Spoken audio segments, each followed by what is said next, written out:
Oh boy, everybody, looks like the news is here. This is gonna be a fun one.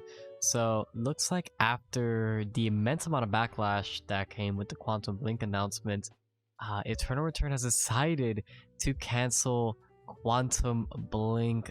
Thank goodness. This is actually gonna be just like a quick reading of the patch notes. I know a lot of people are not in the Discord and see these announcements very often, so this might actually come as a surprise. Maybe alleviate some of the worries that people were having about this, and I know for sure I was one of those people. So let's go through this real quick. So hello, dear survivors of Lumia Island. Aesop here with an update to what we shared last week. So following the announcement, they decided to cancel Quantum Blink, and they're gonna be continuing to focus more important parts of the players. Okay. For example, we received a lot of requests to implement the ability to make more saved routes. Yes, I kind of feel like we're in the middle of like a Hearthstone thing. I find that funny to make that example, which is there's no there's not enough. It's 5. I keep every time I queue up throws a hero, I forget I just don't have a throws a hero build. Let me just make it per weapon, please. That would be nice. We'd love to do that, but doing so drastically increases server load. Makes sense. We now allocate players for X players, Y characters, and Z routes. Every time a new player joins, every time a new character is released, server load exponentially increases. That's really interesting, actually. I wonder how much that would even cost them, realistically. So that's probably explained why they can't do it. This is not a big company in the slightest. They are very, very small. But I don't know anything about server costs, to be honest. So you know what? Hey, I don't want them to go out of business. So hopefully later on the line, once they actually have the money and they start releasing cosmetics, we should be hopefully within the start of January of next year, we can start seeing more of that. So to implement a larger number of save plans and prevent unmanageable server load, we are planning to develop a system where only the players who want to create more save plans can do so with A-Coin. The addition of buying save plan software will be implemented in December, and we're going to give enough A-Coin to buy 3 slots, so players who want to experience it can do so.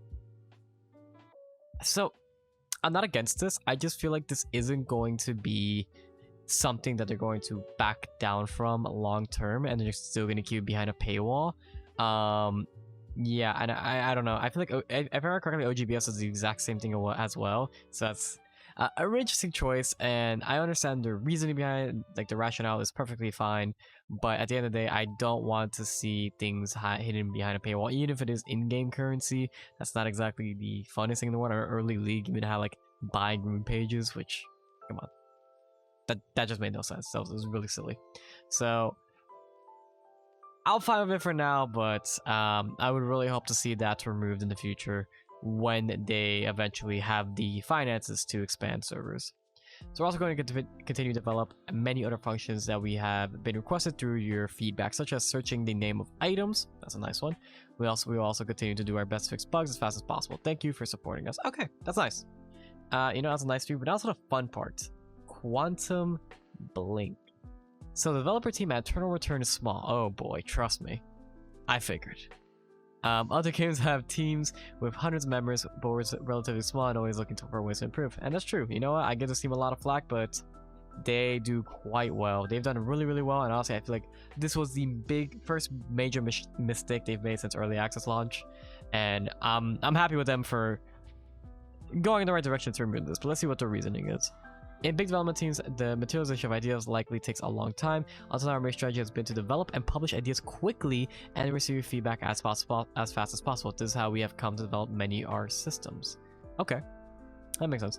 At the start, many were opposed to the launch of Mastery and team modes, and even the opinions on the Hyperloop of security consoles were quite divided.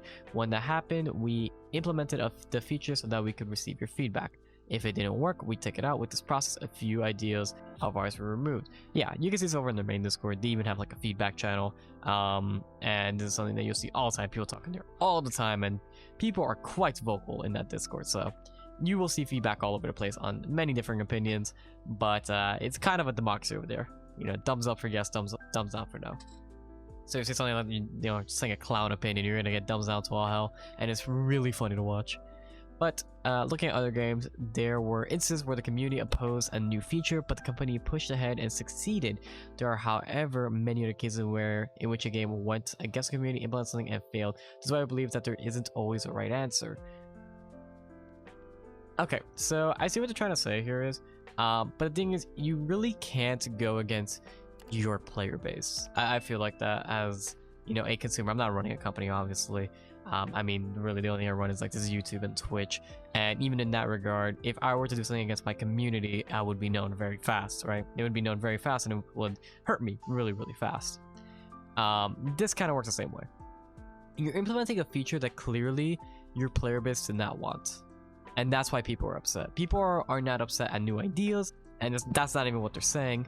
But they're upset at this particular idea because it is a feature that nobody's really who's requested this. This may have been more on the Korean server side of things. I don't know what their opinions look like on this issue, but I would imagine at the end of the day that they have the loudest voice, they have the biggest community, that even themselves were not like happy with this change, which is why we are here where we are. You know, where it's being inevitably canceled, as it should be, because it's not League of Legends.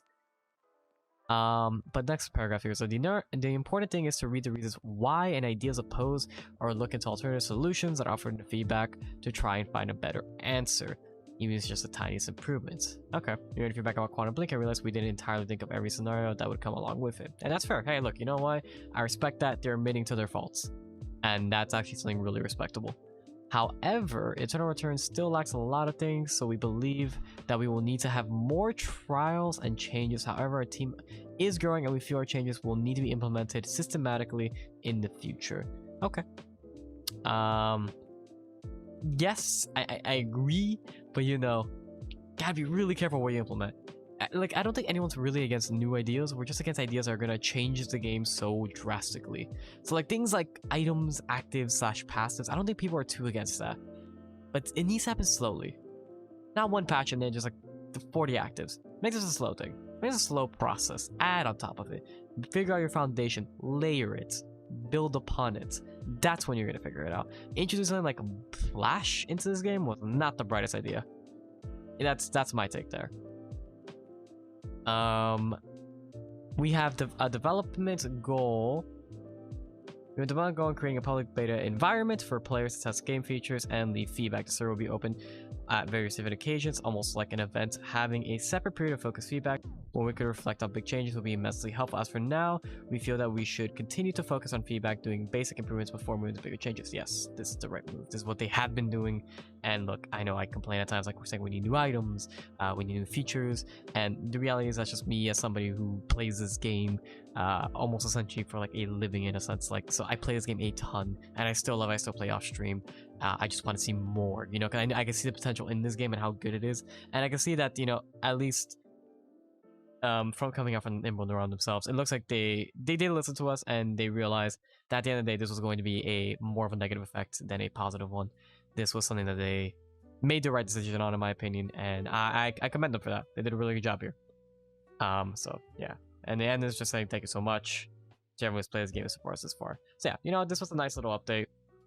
My takeaway from this is they're learning slowly. This is really their first dip into the MOBA genre, or MOBR genre, and you can clearly see that they're very fresh into it, and they're going to make a lot of mistakes, but I'm glad that the mistake they make isn't the one that just changes the game at its core and messes it up, so no, you really can't do anything anymore about that. Like, once you add that, it's over. I'm not saying the game is dead, it's just that's the game now, and there are going to be a ton of people who aren't going to be happy about that, and it makes me really, really sad that that almost became a reality. What we need to see is better changes within the game. So I do want to see, you know, bugs be fixed. I want to see, you know, like a big one that I complain about all the time, and I'm sure you guys have seen yourself, is like when I use a mobility scale and I click a box, I don't want to have to remove and then click it. That's so tedious. Why is that even in the game? Stuff like that should already be fixed, and like the core game itself should be in a solid spot before taking any of these dives. But yeah, a beta test environment is going to fix a lot of that. Like, that's actually probably the hypest thing here, besides Quantum Blink being removed, is that they're admitting, like, look, we need a test environment to make sure future ideas are going to work out well, and if they don't, we can find out right away. And honestly, that makes me excited. You know, I like testing out new toys, so that's going to be a really fun time whenever that comes out. and you'll definitely be seeing me making a ton of videos on that. But yeah, that's it for me today, guys. I was just gonna make a quick update on this. Don't you worry, we're gonna have our normal scheduled video with this, but that's gonna be all for me today, guys. I hope you enjoyed the video. If you do, leave a like down below. If you want to see more, you know, feel free to subscribe to the channel. Over 90% of you guys who watch the videos aren't subscribed. It's a big number. Alright? Don't make me bring out like the, I don't know the name, like the little funny pictures with this guy. I'll put a GIF. My brain doesn't work, but you know what I mean. Yeah, click that sub button. And yeah, we'll be streaming tomorrow over at twitch.tv/TomSorcerer at 4 p.m. EST. And I hope to see y'all there. That'll be all for me today, and I'll see you all next time. Appreciate it.